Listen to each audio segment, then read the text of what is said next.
Nós vamos fazer um bate-papo aqui. É isso aí, Topa. Hoje é um bate-papo sem PPT aqui. Maravilhoso, sem PPT. Vamos conversar todos nós aqui? Vamos lá.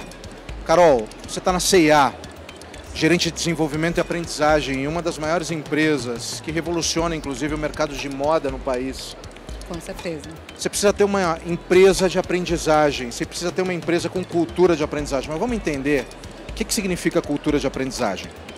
Obrigada, Alberto. Primeiro assim, gente, a gente fala, quando a gente entra numa empresa hoje na transformação digital, vamos mudar a cultura, transformar a cultura, né? E realmente a cultura é importante. Mas tem uma cultura que é a cultura do desenvolvimento, né? Da cultura da aprendizagem. E essa cultura, eu falo como RH, vocês de RH vão me entender. A gente fala, nós vamos desenvolver o PDI da pessoa, 70, 20, 10. O 10 como empresa a gente dá a empresa, o 20 é o coaching mentor e o 70, se Deus quiser, alguém faz por ele, né? Então eu brinco que a gente tem, quando a gente tem que criar essa cultura de aprendizagem, a gente de fato tem que estabelecer um ambiente onde a pessoa consiga desenvolver esses 70% do desenvolvimento dele. Então, a cultura de aprendizagem é a gente promover, ter um ambiente onde a pessoa de fato consiga exercitar e se desenvolver, a gente dar as plataformas, dar o caminho para a pessoa se desenvolver. A gente sabe que hoje em dia as pessoas vão ser cada vez mais autodidatas. Então a gente tem que de fato dar essa oportunidade e os caminhos, fazer a curadoria para que a pessoa vá atrás, né? Então a gente cada vez mais dentro das empresas, a gente vai ter que falar não só de mudar a cultura, mas de estabelecer essa cultura do autodesenvolvimento. Então eu acho que isso é bem importante e na CIA a gente trabalha isso muito forte. Que bacana.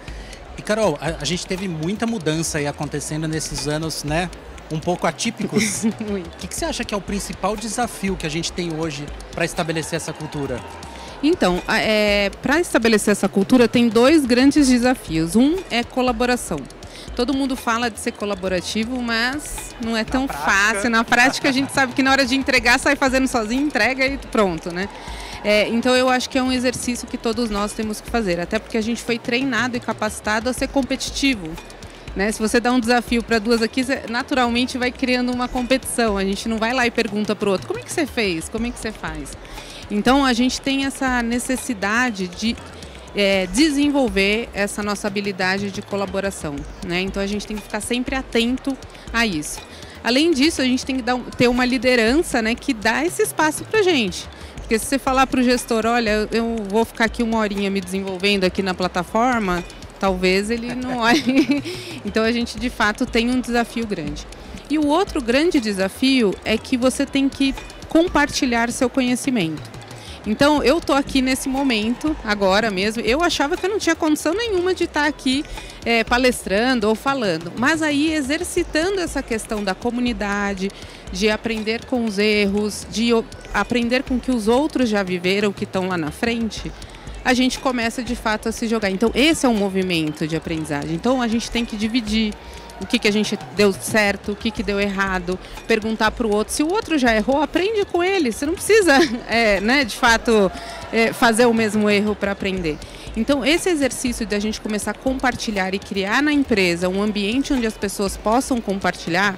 Então tem muitas empresas que estão fazendo meetups, que eles colocam os próprios colaboradores para contar um projeto que deu certo, que deu errado, quais foram as lições aprendidas. Isso ele fortalece essa cultura de autodesenvolvimento das pessoas e de autoaprendizagem, tá? Então esse é um desafio que a gente tem, né, importante, e um desafio também muito legal que eu acho que é bom falar, os maiores aprendizados que a gente tem é quando a gente erra, né? Mas todo mundo conta quando acerta, mas quando erra, a pessoa não conta, ela esconde, principalmente o líder. E quando deveria ser o contrário, o líder deveria chegar e falar, gente, qual foi a lição aprendida desse erro que a gente teve aqui? O que a gente aprendeu com isso? Porque senão continua errando ou você aprega aquele aprendizado, põe na gaveta e não divide com ninguém. Então, eu acho que esse é um desafio porque é uma mudança de mindset. Né? Então é difícil, gente. Imagina você como chefe falar, eu vou reunir minha equipe aqui e falar que eu decidi errado e que eu fiz errado mesmo e que eu acho que não... É muito difícil, né? Então é um grande desafio. Sabe que tem uma autora, né, uma PhD em Harvard chamada Amy Edmondson.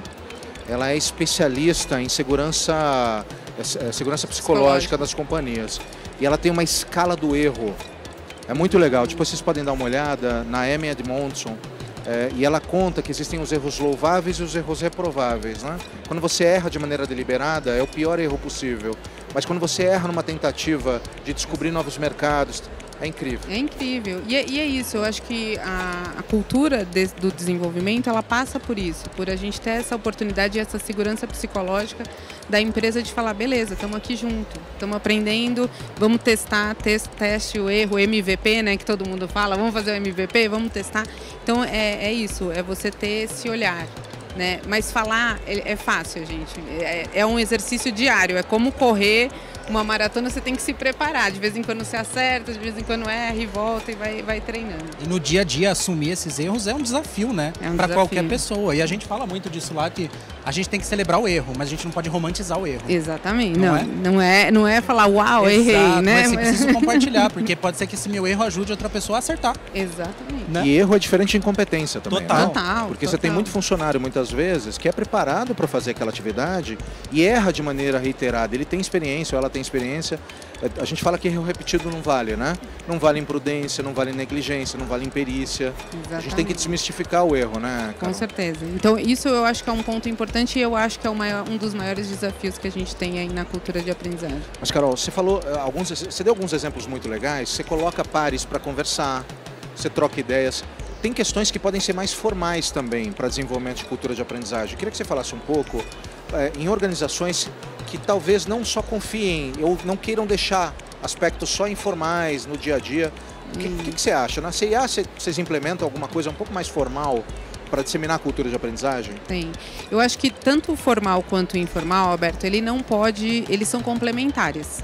Ou seja, a gente não pode dizer, não, então agora a gente só vai compartilhar os conhecimentos, troca e a gente absorve aí o que a gente aprendeu, cada um ensina. Não é assim.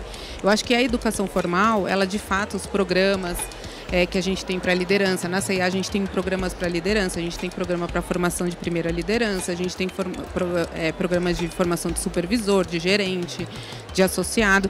Esses programas eu acho que eles devem continuar existindo e vão continuar, como executivos que vão fazer MBA, isso deve continuar.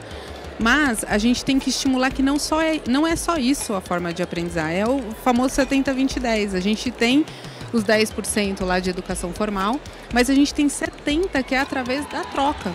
Né? Então, é esse 70% que a gente tem que estimular até essa cultura. Né? Então, eu acho que a grande provocação aqui para quem está no RH é assim, como é que eu estimulo o meu ambiente de trabalho para ter uma segurança psicológica e que as pessoas tenham coragem de compartilhar, elas tenham coragem de estar, que nem eu estou aqui nesse palco agora, compartilhando com vocês o aprendizado que eu estou vivendo dentro da companhia que eu estou. Então, eu acho que essa é a grande jogada. Não vai nunca trocar a educação formal. Eu acho que ela sempre vai existir. Então, eu não sou daquelas que é contra, então não estuda mais, não precisa mais fazer faculdade. Não. Eu acho que tem horas que tem que sentar a bunda na cadeira mesmo e estudar. Não tem jeito.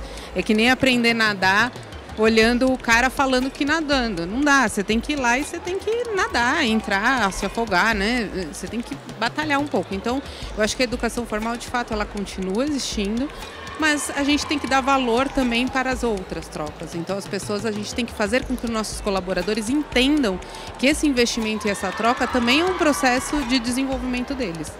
Né? Então, eu acho que então, respondendo a sua pergunta, Alberto, acho que as dois métodos são fundamentais, são fundamentais e a gente na CIA, a gente usa os dois. Tá? Carol, vamos falar de liderança? Líder dita cultura, isso é uma coisa muito legal para a gente falar, né? A gente fala muitas vezes como é que a gente muda a cultura de uma empresa e quem muda a cultura de uma empresa é a liderança. Né? Existe uma participação importante dos colaboradores, mas se a liderança for de comando e controle, a empresa vai ter cultura de comando e controle. Se a liderança for caórdica, vai ser caórdico. Como é que você enxerga esse líder no futuro, ajudando a disseminar a cultura de aprendizagem, a cultura de que as pessoas queiram aprender o tempo todo? Isso é importante. Se vocês forem no Google lá e coloca líder do futuro, pode fazer esse teste lá, você vai lá e está escrito assim, é um cara que usa o Data Analytics, que toma as decisões com bases, dados e fatos, tal. Realmente, eu acho que isso é uma realidade que vai acontecer cada vez mais. Porém, eu acredito que isso vai virar commodity. Vai chegar um tempo que o Data Analytics vai todo mundo estar usando, né? A inteligência artificial vai estar aí, vai estar todo mundo utilizando. Então, isso todo líder vai fazer. Eu acredito que o líder do futuro é aquele que vai saber ler as pessoas, é aquele que vai saber ter uma influência e liderar por exemplo. Então, você sabe que essa nova geração que vem aí, eles se inspiram pelas pessoas, pelo propósito da empresa, pelo propósito da pessoa.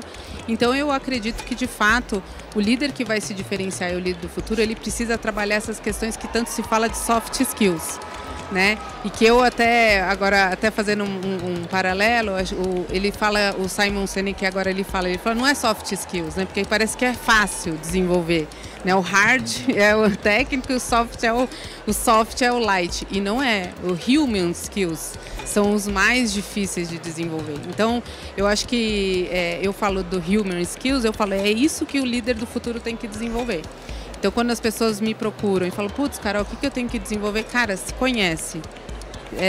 Vê o que você tem para você montar o melhor time, um time complementar ao que você não tem. Porque não é ficar tentando preencher o seu gap. A gente nunca vai preencher. É fortalecer a sua luz. E aí, os seus gaps, você complementa com uma equipe que tem isso. Porque você nunca vai ter isso no 100%, porque você não é bom, você não vai conseguir ser bom em tudo, né? Eu vi que você é mal em matemática. Estuda português, cara, que você é bom em história, porque em matemática você tira a média. Então, eu brinco que o líder do futuro, olhando para isso, quando a gente olha, é esse líder que vai ter autoconhecimento, que vai se desenvolver. E a gente hoje na CIA, a gente está fazendo uma formação na alta liderança focada para isso, para um processo de autoconhecimento, para um processo de saber ler os outros, identificar os outros.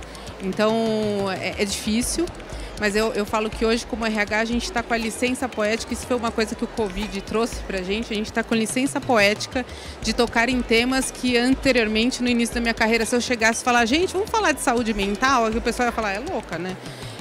Não tinha esse espaço. Hoje a gente tem. Então, a gente tem alguns espaços para falar de human skills, de habilidades, né, de comportamento, que a gente tem que aproveitar como RH, né? E o líder do futuro vai ser esse, o que vai inspirar, o que vai motivar as pessoas. Então, é isso que eu vejo e o que a gente precisa, né, trabalhar é pegar esses que tem esse líder, eu falo que você vê que ele tem já uma faísca, e falar, é esse que a gente vai pegar para fomentar e liderar a cultura de aprendizagem. Desenvolver. Ótimo. Aí você chama ele e fala assim, vamos fazer um meetup? Você pega aquele líder que você sabe que ele tem um jeitinho e fala, você topa com o RH vir aqui fazer uma parceria? Ah, topo, tal. Então, eu acho que é assim que a gente vai estabelecendo uma cultura de aprendizagem dentro da organização. Fê, vamos ouvir a turma? Vamos. Vamos ver quem tem perguntas. Perguntas para Carol. Vamos lá, vou para a plateia. Perguntas. Carol vou pedir para ela responder enquanto isso. Fê, mais uma aqui. Sim. Vamos, quem tiver pergunta aqui, no meio tem aqui. Fê. Então não vou nem perguntar, já temos uma pergunta ali. Vamos lá, vamos ouvir. Como é que você chama, meu? Deixa chegar o microfone aí. A gente não ouve. Senão não dá. Como é que você chama? Olá, boa tarde. Eu sou o Ailton Marinho, sou coordenador de treinamento na PETS. Na Carol, Pets, que legal. Carol, quantas mil lojas vocês já têm? Olha, até ontem era 178 lojas. 178 lojas. Amanhã já abre outro, entendeu? Então assim vai. Então eu vou te perguntar, vocês têm cultura já de aprendizagem lá? Estamos caminhando bastante. Carol, vocês precisam se falar. Eu conversei já, a gente fez um benchmark que legal. Vocês. Manda aí, vamos lá. Carol, qual é o que você consegue fazer dentro da CA, por ser uma empresa também tão grande, com um capital humano tão vasto assim? Como é que você engaja toda a base operacional a ter essa cultura de aprendizagem, a ter esse acesso a procurar conhecimento dentro da companhia? Isso é ótimo. A gente tem na CIA um ponto muito importante, que é a trilha de carreira, né? Então a maioria das pessoas que entram lá, o associado, ele vem para o primeiro emprego muitas vezes. Então a gente tem que mostrar para ele que ele tem um caminho, uma trajetória, e para isso os programas eles são muito importantes. Então a gente tem programas muito bem estabelecidos, então para supervisor, para líder, para gerente, com os critérios, a base então ele sabe que ele passa de associado para caixa ou para líder de alguma determinada função e depois ele vai para ser supervisor. ele tem clareza do que ele precisa ter para chegar lá. Então ele tem uma trilha de carreira, a gente tem uma plataforma que chama Academia da Moda, e aí a pessoa ela vai vivenciando os steps lá que ela tem que fazer, para quando ela estiver teoricamente pronta, ela é indicada a participar do PDS, que a gente chama, que é o Programa de Desenvolvimento Supervisor. E aí é algo muito desejado. Então a gente tem que criar o desejo, é isso. Hoje eles têm o desejo de participar e eles sabem o caminho muito claro. Eu acho que a comunicação, e aí falando, é o ponto-chave. Você tem que avisar, você tem que falar para os associados, olha, existe esse programa, coloca esse programa. Então, isso a liderança ajuda muito a gente, porque eles falam. Então, é uma parceria entre RH e o líder da operação. E ele fala, gente, olha lá, você vai chegar lá um dia. E aí, quando a gente tem a formatura do PDS, a gente mostra às pessoas, olha, esse cara começou há 5 anos atrás, ele está aqui. Então, é um ciclo que se retroalimenta. Hoje para você ter noção, nossos gerentes, 86% dos gerentes da CIA vieram do programa de PDS. E há 5 anos a gente mantém eles fixos, eles não saem da CIA. Então é um programa que já vem aí há muito tempo consolidado e é um sucesso. Assim, é até emocionante quando a gente faz a formatura, as pessoas chorando. Tipo, contei para minha mãe que eu cheguei lá, tal. É muito legal. Então eu acho que isso é a melhor forma que existe, é formar, pegar na mão. A gente tem uma trilha, o cara é obrigado a fazer. Então, e a área de operação, né, tá muito junto com o RH. Se fosse só o RH, não sei se a gente teria toda essa força, mas com a área de operação junto, aí cultura funciona. De aprendizagem não pode ser a responsabilidade do RH, né? Não é só do RH. É de todo mundo, né, É de Carol? todo mundo. Boa. É de todo mundo. Mais uma pergunta, gente. Mais Dá perguntas? uma olhada aqui, pra cá. Aqui mais um. Ei. Como é que é seu nome, meu querido amigo? É Bruno? Bruno, levanta aí, Bruno. O pessoal te vê aí. Vamos lá. Uma salva de palmas pro Bruno. Palmas pro Bruno. Aí, agitar as coisas aqui. Fala aí, Bruno. Bom, eu trabalho no recrutamento e seleção da Arquivei e eu queria entender um pouquinho da Carol, o que ela pensa no conceito de diversidade para a liderança. Como que a liderança agora encara a diversidade nas organizações? Porque até um tempo atrás, foi até interessante que você falou que se falasse saúde mental um tempo atrás, você achava você de doida, né? Mesma coisa com a diversidade. Se você falasse diversidade antigamente, o pessoal ia falar, mas peraí, o que está acontecendo? Queria entender um pouquinho hoje como que vocês, na CIA, inclusive, vocês tratam a diversidade. Ah, legal. A gente tem, a CIA é muito forte na diversidade, inclusive a gente já teve um garoto propaganda negro em 1000 bolinha, né? Nós somos super pioneiros. Disruptivo para a época, inclusive, né? Então, a CIA, nesse ponto, a gente tem um instituto e a gente tem um olhar muito forte para a diversidade, então isso para a gente não é uma dor como eu vejo em outras empresas até que eu já passei. Então, a gente tem um espaço que trabalha muito isso, que fala muito disso e a gente tem um público muito diverso, que ajuda. E aí, essa cultura de autodesenvolvimento que eu vou falando, de aprendizagem, essa cultura de aprendizagem ajuda muito, porque a gente aprende com as próprias pessoas da CIA que são diversas. Então, elas participam, elas dividem com a gente como é que você gostaria de ser chamado, como é que funciona. Então, a gente está aprendendo junto com as pessoas. Então, eles têm esse espaço para falar, né? Então, a gente faz live, a gente está conseguindo fazer eles falando o que é cis, o que não é, os gêneros, eles explicando coisas que talvez a gente não saberia. Então, essa troca é muito bacana. Mas a CIA, a gente tem um espaço muito aberto para isso. Tá? Então, é um assunto que toda hora a gente toca. A gente tem agora uma questão até social, a gente abriu o capital e está exposto lá essa questão da diversidade e inclusão. Então, a gente tem agora um desafio de colocar liderança. A gente tem 50% das mulheres em cargo de liderança, mas são os gerentes de loja, muito de loja. Agora a gente está com o desafio de trazer para os executivos, para o cargo ali dos executivos mesmo, vice-presidentes, diretores, e ter mais mulheres. Então a gente também está trabalhando com isso. Tá? Mas eu acho que é um assunto, a gente está como todas as outras empresas, né? Aprendendo, puxando o assunto e abrindo a porta para isso. Que legal. Legal, né? Meus amigos, Carol Morita, salva de palmas. Obrigada, gente. Gerente de Desenvolvimento e Aprendizagem, obrigada,